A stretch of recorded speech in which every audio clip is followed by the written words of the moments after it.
Good afternoon. My name is Andrew Raccuglia from WSOU News. Today, I'm joined by Dr. Patrick Fisher, a political science professor at Seton University. He is the author of many books on American politics, including Demographic Gaps in American Political Behavior and Insufficient Representation, the Disconnect Between Congress and its Citizens. So thank you very much for being here, Dr. Fisher. How's your day been? It's been great, Andrew. Thanks for having me. Yeah, no problem. Well, I'd like to start off by asking you first, is there anything especially intriguing that makes this American midterm election cycle different from previous cycles? I believe so. For a midterm election, this has been really a pretty fascinating election. Generally, the party controlling the White House tends to lose seats in Congress, especially in the House of Representatives, and they tend to do poorly in governor races and state offices as well. It's just kind of the nature of American politics. There tends to be a reaction against the party and power, kind of a natural checks and balances. But in this cycle, it's been a much more of a mixed bag. It looks like the Democrats, for a party controlling the White House, they might be able to hold their own. We'll have to wait and see, obviously, until next week, the elections. But like 6 months ago, I would have predicted a red wave, a Republican landslide. But right now, that definitely could happen. I don't want to discount that from happening altogether, but there is definitely evidence that the Democrats might do pretty well for the incumbent party in a midterm election. So would you mind explaining where both policy-wise and different electoral race-wise that both Republicans and Democrats are seeking momentum for party power heading into Election Day? For the Republicans, it's pretty easy. They're focusing on the economy, especially inflation. And unquestionably, inflation is high, and that hits Americans hard. Inflation, though, is kind of tricky because it's unpopular, but then there's no obvious solutions to it. And it seems like down the stretch, the Republicans have felt like crime has been a better issue for them, and they're focusing more on crime. For the Democrats, their strategy, and they're kind of, it looked like their prospects improved after the Hobbs decision, which overturned Roe v. Wade. And it looked like in the summer that was potentially going to be helping the Democrats as an issue, and they definitely have been stressing that throughout the campaign. It looks like that might not be helping them as much as an issue as they had hoped. Another issue that, as a political scientist, I thought was a good issue to focus on was democracy, the fact that our democratic institutions might be kind of under attack. And Democrats early on tried to kind of run on that theme, but that didn't really seem to have much traction at all, and you don't really see Democrats running on that now. Down the stretch, it looks like what Democrats have figured is working best for them is to focus on Social Security and Medicare, in particular defending those programs. This is a very old school that's been done many times by the Democrats. So it's kind of ironic with all the things going on in American politics that the Democrats are focusing on Social Security and Medicare and Republicans are focusing on crime. I feel like we're reliving an election from the 1980s. So we're nearly 2 years into President Biden's term. And what do you think are the strengths and weaknesses of Biden compared to the Republican Party as a whole and former President Donald Trump as voters head to the polls?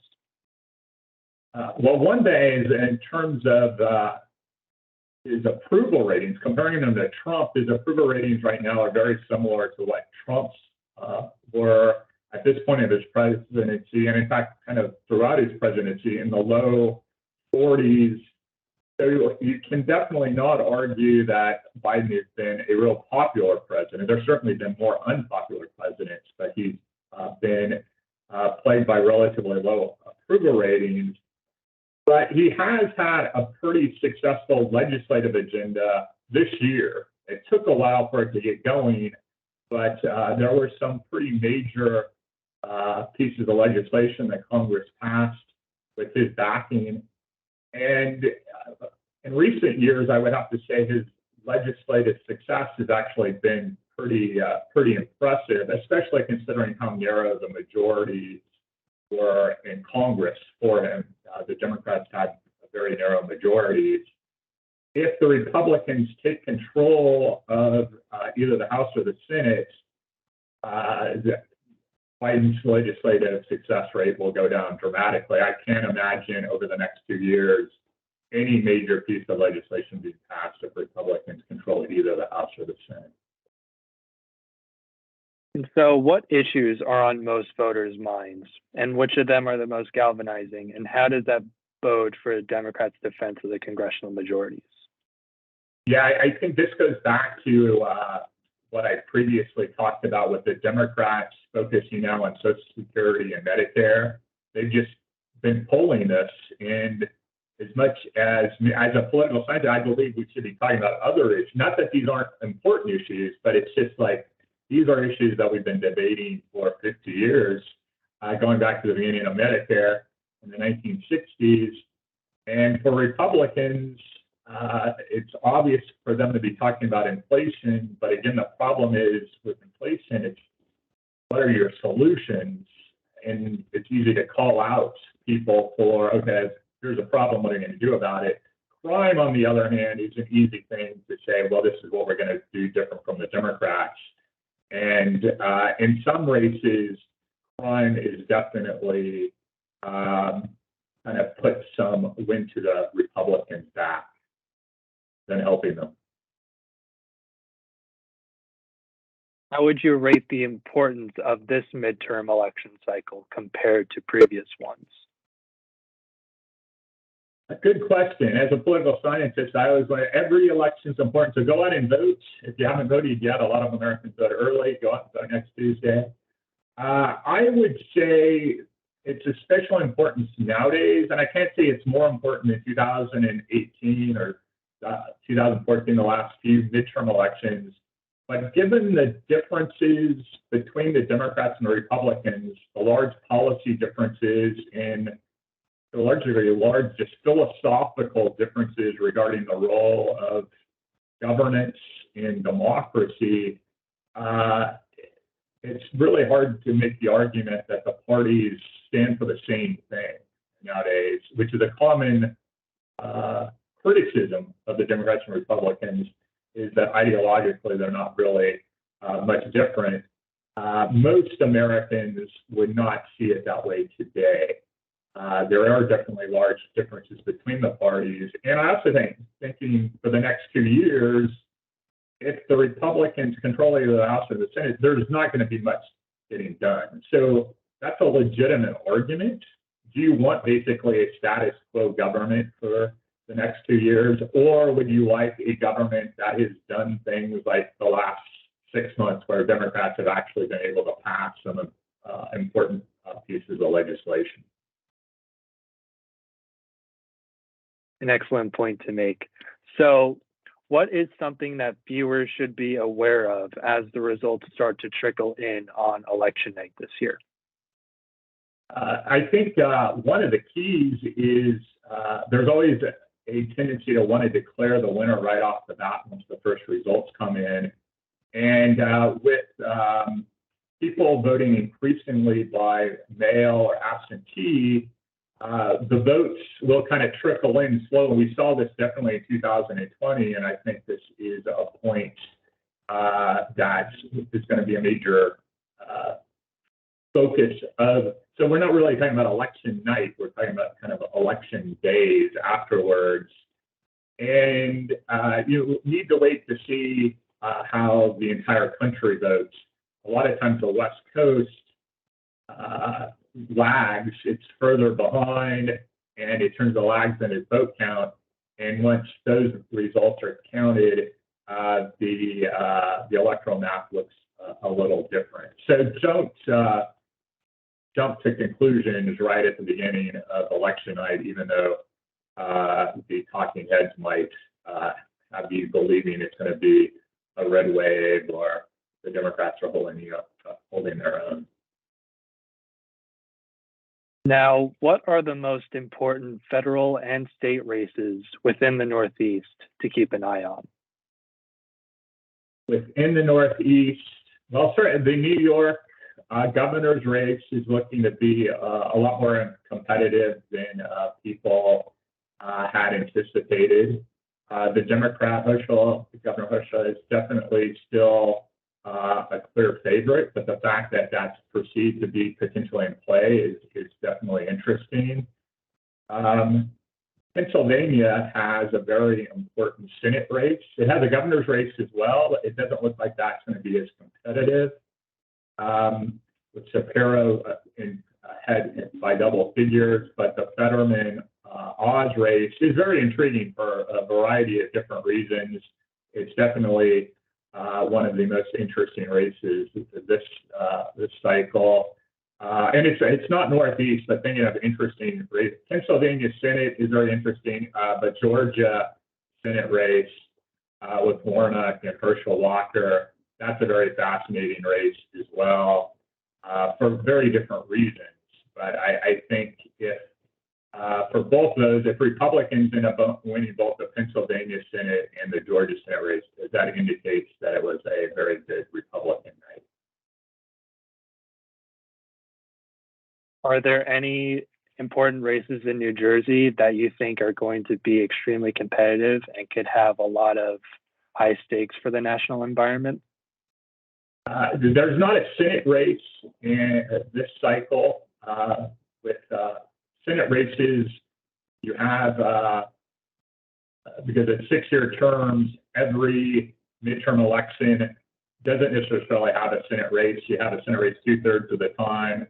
And there's not the governor's race or statewide offices because of New Jersey being an odd year election for state offices, including governor.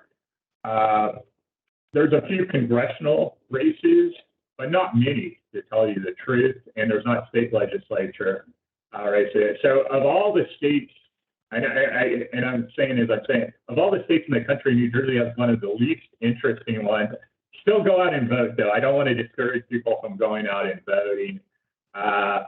It's just kind of the luck of the draw or unluck of the draw in this particular cycle.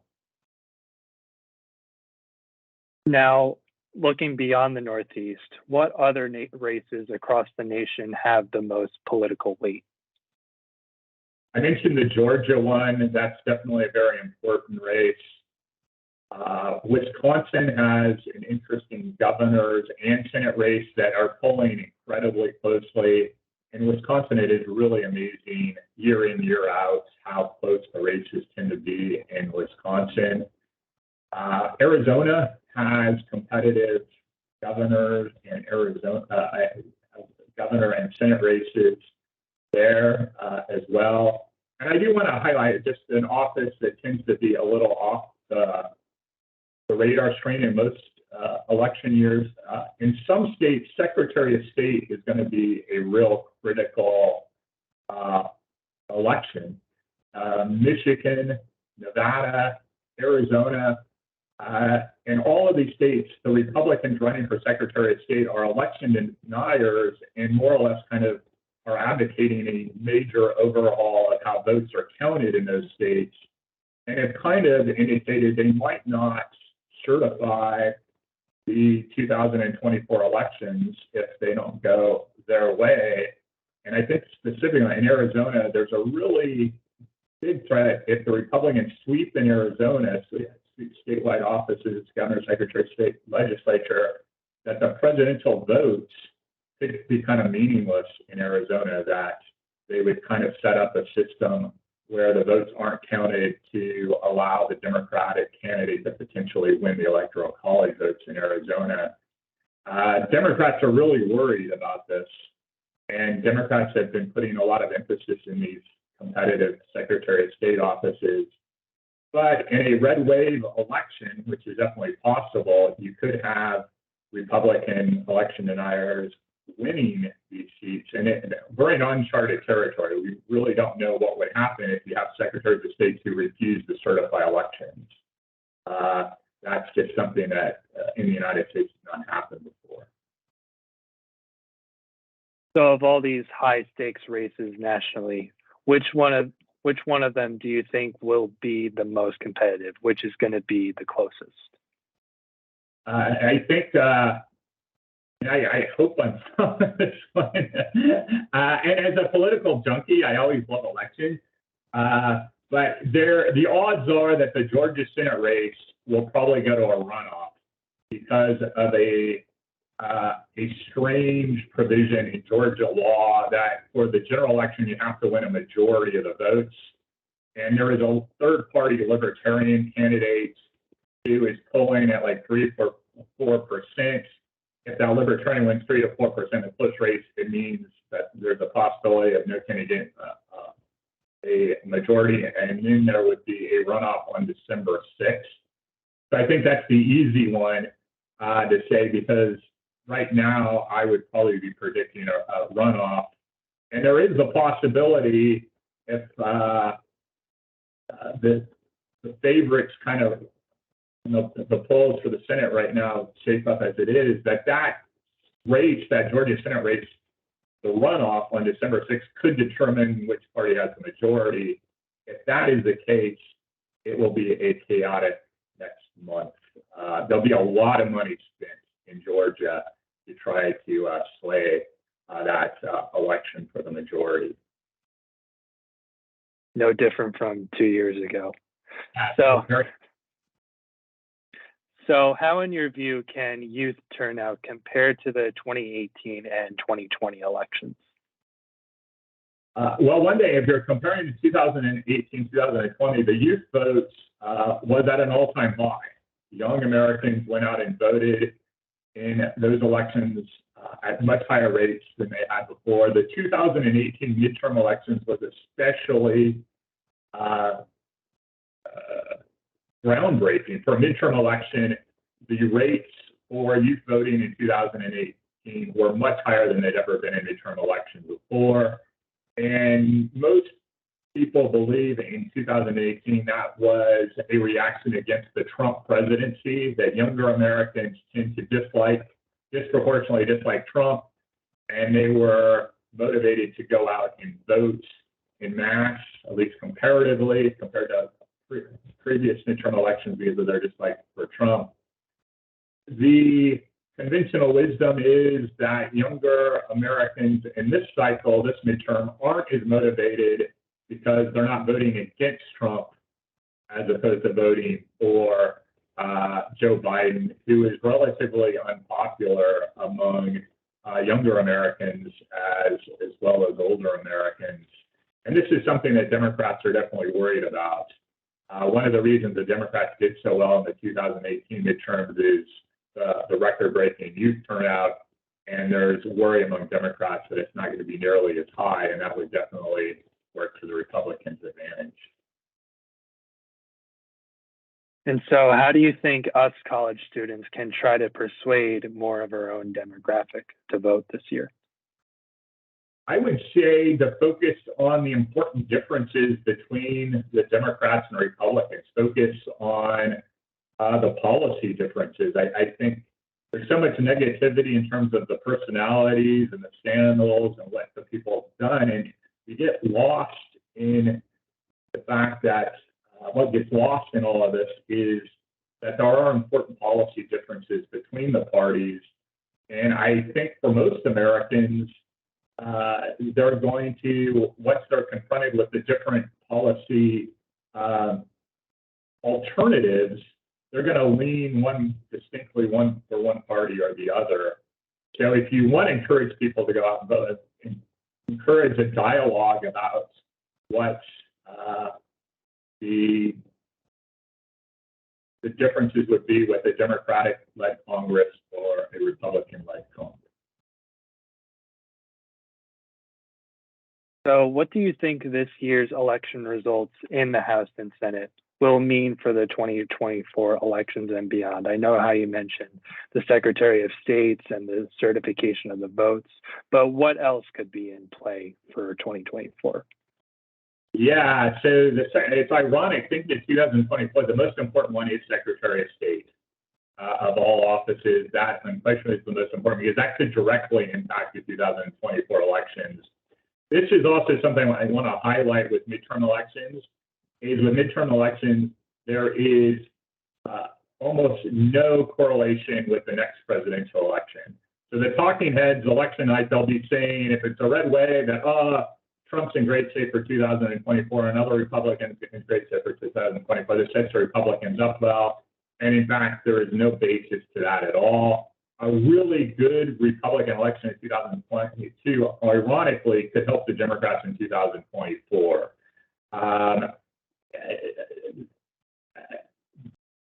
The midterm elections work by a completely different dynamic. What I would say is more important thing at the long haul, along with Secretary of State, is in the Senate for the Democrats to hold their own, to more or less prevent a complete red wave, because the 1/3 of the Senate seats that are up in 2024 really favor the Republicans. The Republican Senate map in 2024 is kind of hard to imagine a worse map for the Democrats. So if the Democrats win a majority in the Senate after the 2024 elections, ideally for them with a Democratic president, Democratic House, they can't get clobbered in this election cycle. They got to kind of hold their own. If they end up losing a number of seats and say end up with only like 46, 47 seats at the end of this election, that would make it almost impossible for them to pick up the majority in 2024.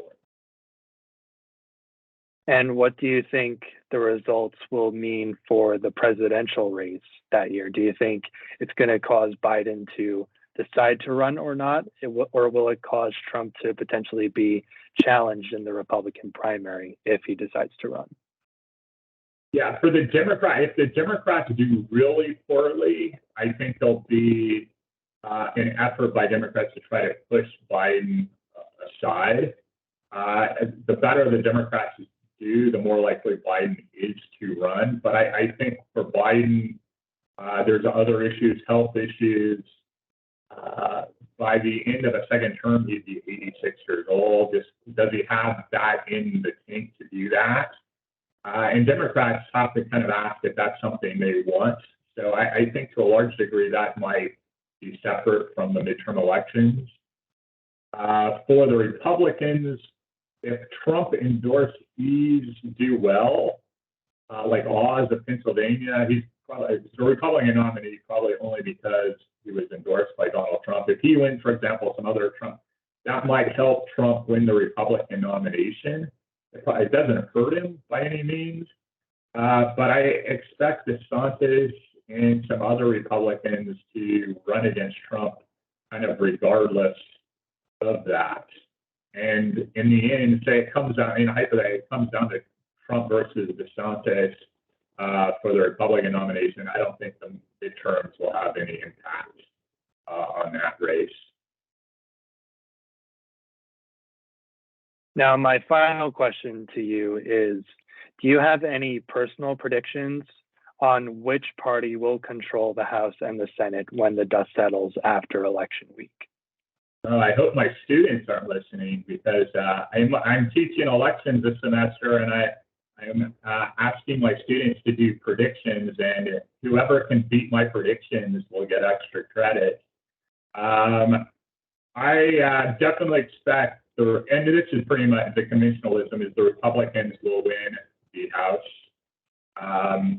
The only question is how big.